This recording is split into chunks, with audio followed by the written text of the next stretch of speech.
6 months. Teachers have voted in favour of a boycott of next month's SATS tests. The National Union of Teachers and National Association of Head Teachers both want their national curriculum tests for 11-year-olds replaced by teacher assessments. They say they're bad for everyone and cause unnecessary stress. Paul Gascoigne has pleaded not guilty to drink driving. Appearing before magistrates, the former England footballer denied being 4 times over the legal limit in February. The headlines on Sky News with Philippa Hall. Airline passengers in the UK can expect severe disruption for the next few days. That's the message from the Transport Secretary, Lord Adonis, as volcanic ash continues to hover above Britain. There'll be restrictions on all flights in and out of England and Wales until at least 7 a.m. on Saturday. Lord Adonis says alternative arrangements are being put in place. There's a big increase in the number of seats available on trains from London to Scotland, and also an increase in services on the Eurostar routes from London to Paris and Brussels, and the ferry operators are also increasing their services.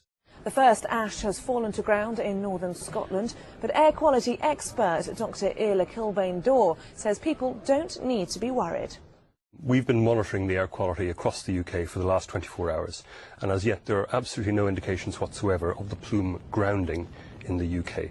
OK, we've seen a little bit of dust settlement, but the key things here are whether or not the sort of pollutants that would come from the plume that would get into people's lungs and do damage are landing, and we're not seeing any evidence of that at all.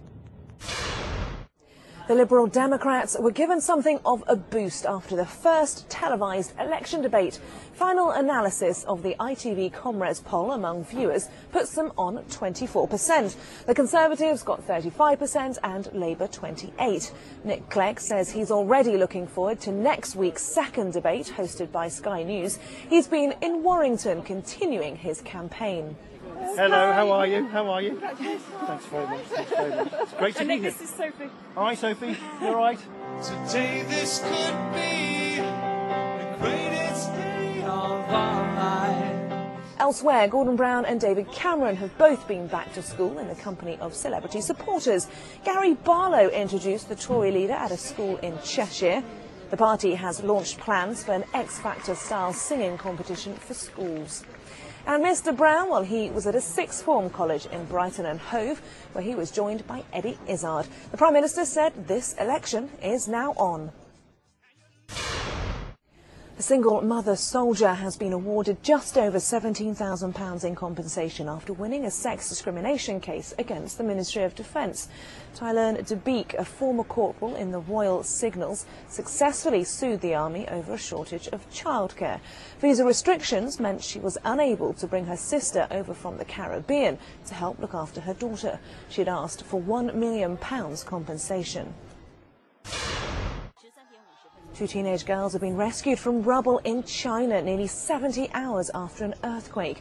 Wednesday's powerful tremor affected a remote region in the west of the country, measuring 6.9 in magnitude. The number of dead has risen to almost 800. 200 troops from the Counter-Improvised Explosive Device Task Force have been marching through their base town in Oxfordshire after arriving back from Afghanistan. 7 of their colleagues lost their